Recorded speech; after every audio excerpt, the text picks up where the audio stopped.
10 million, do I hear? 20? 20 million. 50 million. Sold. The underground auction house in Macau was a place where laws didn't exist, only bank balances. Elara stood on the cold stone stage, the harsh spotlights blinding her. She was a collateral asset. Her father's gambling debts had finally come due, and the ruthless syndicate holding the markers had put her on the block to balance the books. 5 million, a voice called out from the darkness of the VIP booths. 7 million, countered another. Elara's breath hitched. He felt like an object, a piece of art being traded between monsters. She closed her eyes, praying for the floor to swallow her whole. $50 million. The room went deathly silent. The auctioneer froze, his gavel suspended in midair. 50 million wasn't a bid. It was an execution of the competition. A man stepped out of the shadows of the center booth. Cassian Thorne. The king of Wall Street. A man known for hostile takeovers and a heart made of jagged flint. He didn't look at the crowd. His eyes, as dark and bottomless as the deep ocean, were locked onto Elara. Sold, the auctioneer shouted, his voice cracking with excitement. To Mr. Thorne. An hour later, Elara was led into a private lounge. Cassian was sitting in a leather chair, swirling a glass of dark whiskey. He looked at her, really looked at her, not with the hunger of the other bidders but with a cold, terrifying calculation. You're free, Elara, he said, his voice a low, gravelly resonance. Your father's debts are erased. The syndicate will never touch you again. Elara's hands trembled. Why? You don't even know me. $50 million. No one pays that for a stranger.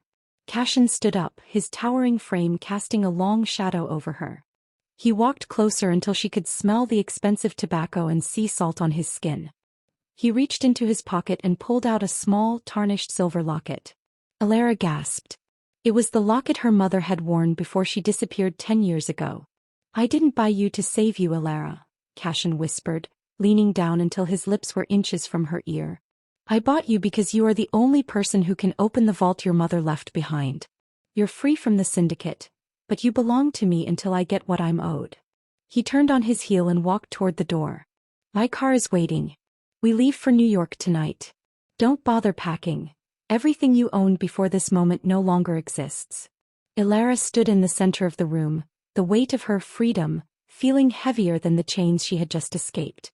She had traded a pack of wolves for a single, much more dangerous predator. The interior of Cassian Thorne's private jet was unlike anything Elara had ever seen. It wasn't just a plane. It was a flying fortress of ivory leather, polished mahogany and soft, golden light.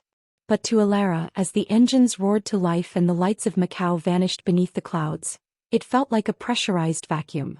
Cassian sat across from her, his long legs crossed, a tablet in his hand. He hadn't spoken since they boarded. He treated her presence like a piece of furniture, necessary but not worth acknowledging. I can't open it, Elara said, her voice cutting through the hum of the cabin. Cassian didn't look up. The vault? You haven't even seen it yet. No, she said, her voice gaining a desperate edge. I mean, I physically can't. If my mother left a vault, she never gave me a key. She never gave me a code. You spent $50 million on a broken lock. Finally, Cassian set the tablet down. He leaned forward, the shadows of the cabin dancing in the sharp hollows of his cheeks. Your mother was the lead cryptographer for Thorne Industries before I took over. She didn't use keys, Elara. She used DNA. Specifically, a biometric sequence that only exists in her direct bloodline. He reached out, his gloved hand, he hadn't taken the gloves off since the auction, grabbing her wrist. He pulled her hand toward him, inspecting the delicate pulse point. You are the key, he whispered. Your touch is the only thing that can unlock the records she stole from my father. Records that prove the Thorne Empire wasn't built on genius, but on a massacre. Elara pulled her hand back, her heart racing. If you hate your father's legacy so much, why are you sitting in his chair? Why are you buying people in basements? Cassian's eyes flashed with a raw, sudden anger. He stood up, the movement so fluid and predatory that Elara instinctively backed into her seat. He loomed over her, pinning her in with his arms on either side of her head. Because the people who helped him are still out there, he hissed. And they think they can use your mother's secrets to destroy me. I didn't buy you to be a slave, Elara. I bought you to be a shield. If the world thinks I've claimed you, they stay away. They won't try to kidnap the woman who belongs to Cassian Thorne. For a long moment they were inches apart. The scent of his expensive cologne, sandalwood and something metallic like rain on hot asphalt, filled her senses. She saw a scar, thin and jagged, running from his temple into his hairline. It was the first sign of human frailty she had seen on him. Suddenly the plane hit a pocket of severe turbulence. The floor dropped away and Elara let out a small cry, her hands flying up to grab the nearest thing for stability. She grabbed Cassian's shoulders. The plane bucked again, throwing her forward. Cassian caught her, his arms wrapping around her waist to keep her from hitting the table. For the first time the King of Wall Street wasn't cold. His grip was tight, his breathing ragged against her neck. As the turbulence smoothed out, he didn't let go immediately. He held her there, the silence of the cabin suddenly heavy with a different kind of tension. "You're shaking," he murmured, his voice losing its jagged edge for a split second. "I don't like heights," she whispered into his chest. "Funny," he said, finally pulling back and straightening his tie, the ice returning to his eyes. "Because from now on the only place you'll be living is at the top. And the fall from there is much further than 30,000 feet. He turned back to his drink, but Elara noticed his hand was trembling as he picked up the glass. He wasn't just her captor, he was terrified of whatever was in that vault. The intercom crackled. "Mr. Thorne, we are beginning our descent into New York. The private motorcade is positioned at the hangar. Security is at level 4. "Good," Cassian said. He looked at Elara, his gaze settling on the locket he had placed on the table between them. "Welcome home, Elara. Try to look like you love me when we land. The cameras will be waiting." The wheels of the jet touched down with a definitive thud that echoed Elara's sinking heart. As the stairs lowered, the cold night air of New York rushed in, smelling of jet fuel and rain. But it wasn't the cold that made her freeze. It was the wall of flashing lights at the edge of the tarmac. "There are hundreds of them," Elara whispered, clutching the silk wrap Cassian had draped over her shoulders. "The press doesn't care about a $50 million auction," Cassian said, stepping up behind her. He didn't touch her, but his presence was a physical barrier against the wind. "But they care deeply about why the world's most elusive bachelor just spent 48 hours in Macau and returned with a fiancé no one has ever heard of." He turned to her, his hand reaching out to tilt her chin up. "Remember, you aren't a victim. You are the woman who tamed the wolf. If you look weak, they'll tear you apart before we even reach the car." As they descended, a man in a sharp charcoal suit stepped forward, bypassing the security line. He was younger than Cassian, with a smile that felt like a predatory grin. This was Julian Sterling, Cassian's fiercest rival and the man who had been obsessed with the Thorne cryptography secrets for years. "Cassian," Julian called out, his voice booming over the camera shutters. "I thought you were in the East for a merger. I didn't realize the merger was of a more romantic nature." Julian's eyes slid over Elara, traveling with a slow, insulting deliberateness. "She's stunning. But she looks familiar. Have we met? Perhaps at one of those exclusive underground events?" The cameras went wild. The reporters leaned in, microphones extended like spears. This was the moment of truth. If Elara flinched, Julian would know she was the girl from the auction. Cassian's arms slid around Elara's waist, pulling her flush against his side.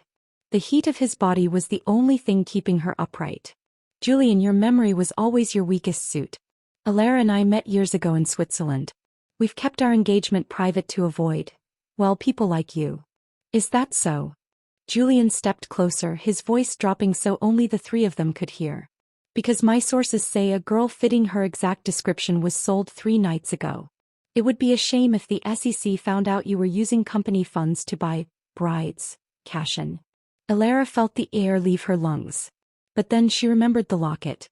She remembered the fire in her mother's eyes. She realized that if she went down, Cassian's plan to stop his father's enemies went down with her. She stepped forward, breaking Cassian's hold to stand eye to eye with Julian.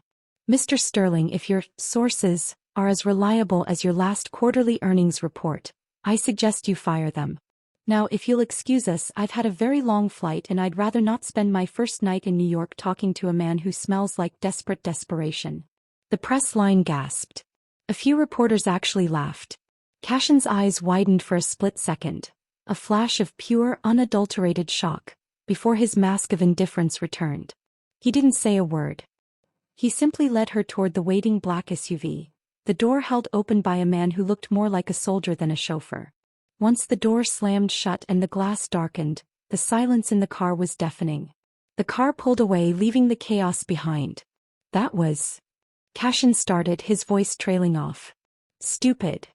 Elara guessed, her adrenaline finally crashing as her hands began to shake in her lap. No, Cassian said, turning to look at her. He reached out and for the first time he took off his glove. His bare hand covered hers. It was warm, calloused, and intensely human. That was brilliant. But you just gave Julian a reason to hunt you personally. He won't stop until he proves you're a fraud.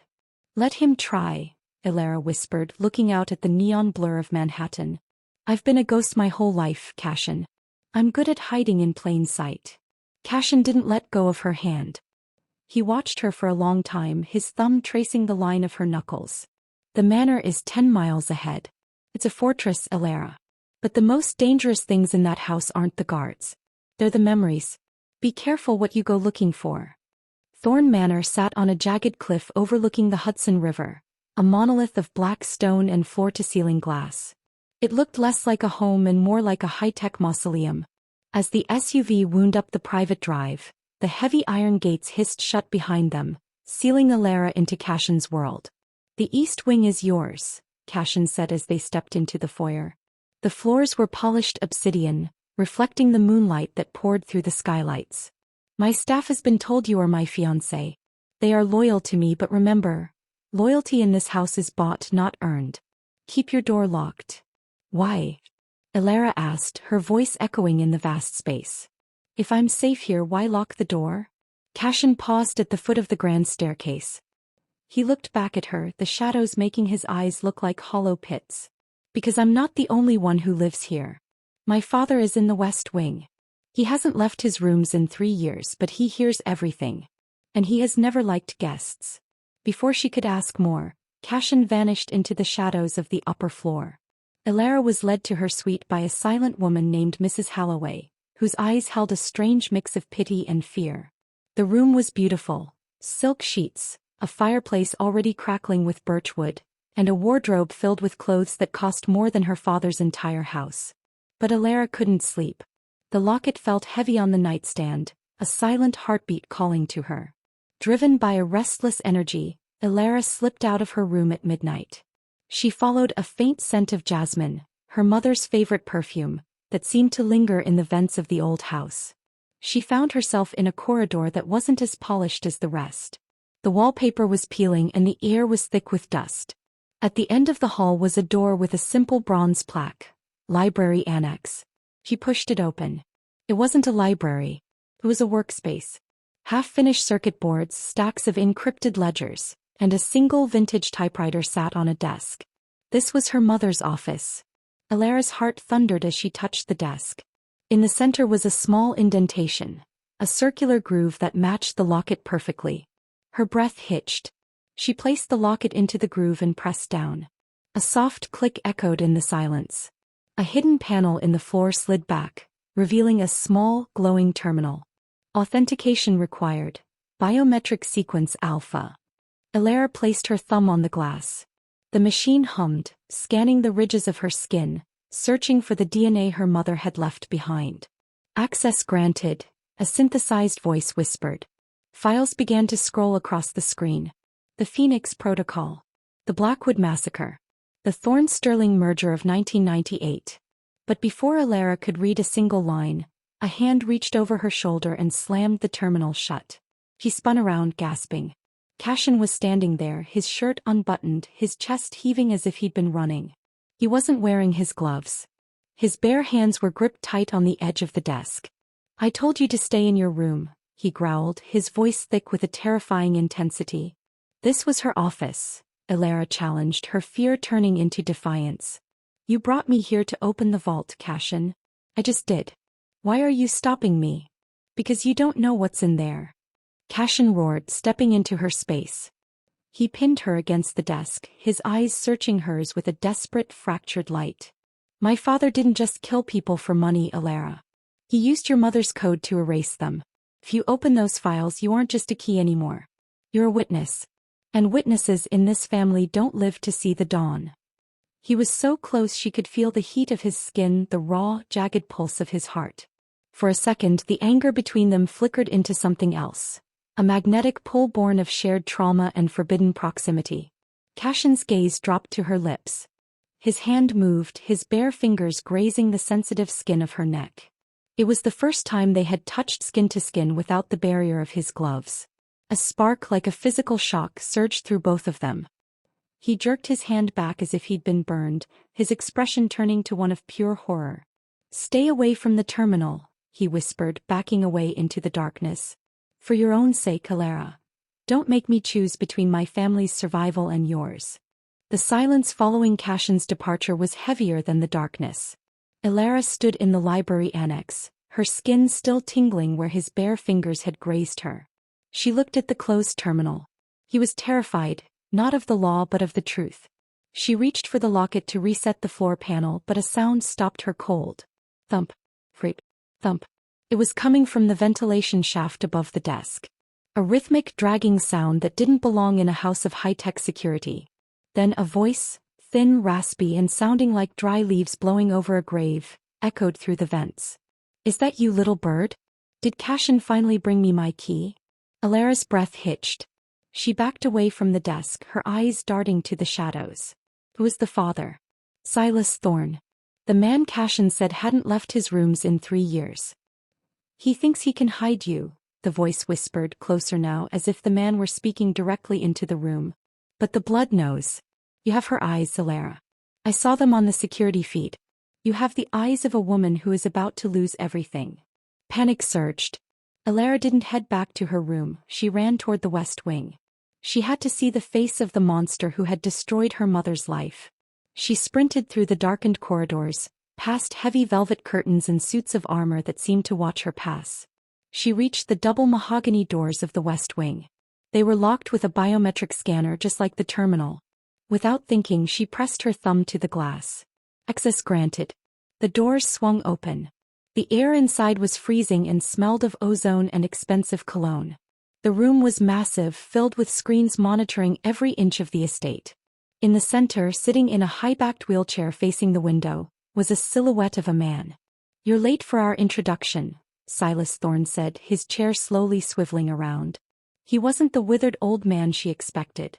He was sharp, his face a map of cruel lines, his eyes a predatory blue that made Julian Sterling look like an amateur. He held a tablet that showed a live feed of the library annex. He had been watching her. "Cassian is weak," Silas said, tapping the screen. "He bought you because he's in love with a ghost. He thinks he can use you to fix the past. But I have a better offer, Elara." He leaned forward, his hands gripping the armrests of his chair. "The Phoenix Protocol isn't just a record of a massacre. It's a roadmap to a billion-dollar fortune hidden in offshore accounts that only your DNA can trigger.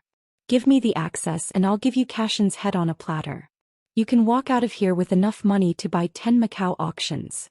"I would never betray him," Elara spat, though her heart was hammering against her ribs. "Wouldn't you?" Silas chuckled, a sound like glass breaking. "Ask him about the Blackwood night. Ask him who pulled the trigger on your mother's final escape attempt. He didn't save you from that auction because of a locket, Elara. He saved you because of his guilt." The door behind her slammed open. Cassian stood there, his face pale, his chest heaving. He looked at Elara, then at his father. The betrayal in his eyes was devastating. "Get out," Cassian whispered to Elara, his voice trembling with a rage he was barely containing. "Is it true?" Elara asked, her voice cracking. "Were you there that night? Did you stop her from leaving?" Cassian didn't answer. He just looked at his father, a silent war of wills playing out in the freezing room. "Tell her, son," Silas goaded. "Tell her why you really wear those gloves. Tell her what's underneath the silk." Cassian's hand went to his wrist, his fingers trembling at the edge of his glove. He looked at Elara, tears of shame and fury shimmering in his dark eyes. The room felt like it was losing oxygen. Cassian's eyes never left Elara's as his fingers gripped the hem of the black silk glove. With a slow, agonizing pull, he stripped it away. Elara gasped, her hand flying to her mouth. Cassian's hand and forearm weren't just scarred. They were a roadmap of agony. Thick, silvered burn tissue stretched from his knuckles all the way up under his sleeve. It looked like he had reached directly into a furnace. I didn't stop her from escaping, Elara, Cassian said, his voice breaking into a raw, jagged sob. I was 16. My father had set the Blackwood lab on fire to erase the evidence of his theft. Your mother was trapped inside. I ran into the flames to pull her out. He stepped toward her, his scarred hand trembling in the light of the monitors. I held on to her as long as I could. But the beams were collapsing. She looked at me the same way you're looking at me now, and she told me to let go. She shoved the locket into my hand and pushed me toward the exit just before the roof came down. He turned to his father, his face contorting with a decade of suppressed fury. He didn't pull the trigger, Silas. You did the moment you lit the match. I've worn these gloves every day since because I couldn't stand to look at the hand that wasn't strong enough to save her. Silas Thorne just laughed, a cold, hollow sound. And yet here you are doing exactly what I planned. You brought the key back to the house. You did my work for me, son. No, Elara said, her voice ringing out with a newfound strength. She walked over to Cassian and without a hint of hesitation, she took his scarred hand in both of hers. She didn't look away. She pressed her palm against the rough, burned tissue. He didn't bring me here for you, Silas, Elara said, glaring at the man in the wheelchair. He brought me here to finish what my mother started. He turned to Cassian. The terminal. It's not just a vault for money. It's a dead man's switch. My mother told me once that if the locket ever found its way home, I had to burn the house down to stay warm. What are you talking about? Silas growled, his confidence finally wavering. The Phoenix Protocol, Elara whispered. It doesn't just reveal the massacre. The moment my DNA confirmed the sequence in the library, a timer started. Unless I enter a secondary code, one that only my mother's daughter would know, every server in Thorne Industries, every offshore account, and every piece of evidence of your crimes will be broadcast to the Department of Justice and every major news outlet in the world in exactly 5 minutes. Silas's face went from pale to ghostly white. He scrambled for his tablet, his fingers flying across the screen. You're lying. You wouldn't destroy the fortune. You'd be a pauper again.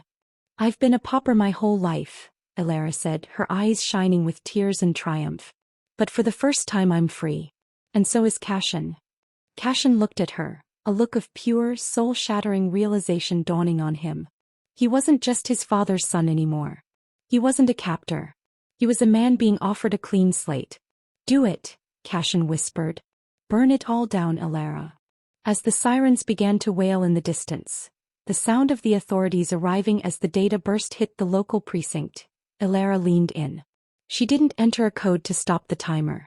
She let the clock hit 0. The screens in the West Wing began to flicker and die. Silas Thorne let out a strangled cry of defeat as his digital empire vanished into the ether. In the chaos of the flashing red lights and the sound of breaking glass, Cassian pulled Elara into his arms. He kissed her, not as a billionaire claiming a prize, but as a man who had finally found the one thing money could never buy: a reason to live. The silence that followed the data burst was deafening. Every monitor in the West Wing displayed the same 3 words: transmission complete. Silas Thorne stared at the black screens, his hands trembling on the armrests of his wheelchair. He wasn't a king anymore. He was just a man in a room surrounded by evidence of his own cruelty. Below, the heavy iron gates of the manor were being breached not by rivals but by federal agents. You've killed us, Silas whispered, his voice cracking. You've turned the Thorne name into a curse. No, Cassian said, stepping forward, his scarred hand still firmly entwined with Elara's. I've turned it into a memory. You spent 30 years building a fortress out of secrets, father. I'm spending tonight walking out of it. Cassian led Elara toward the private elevator.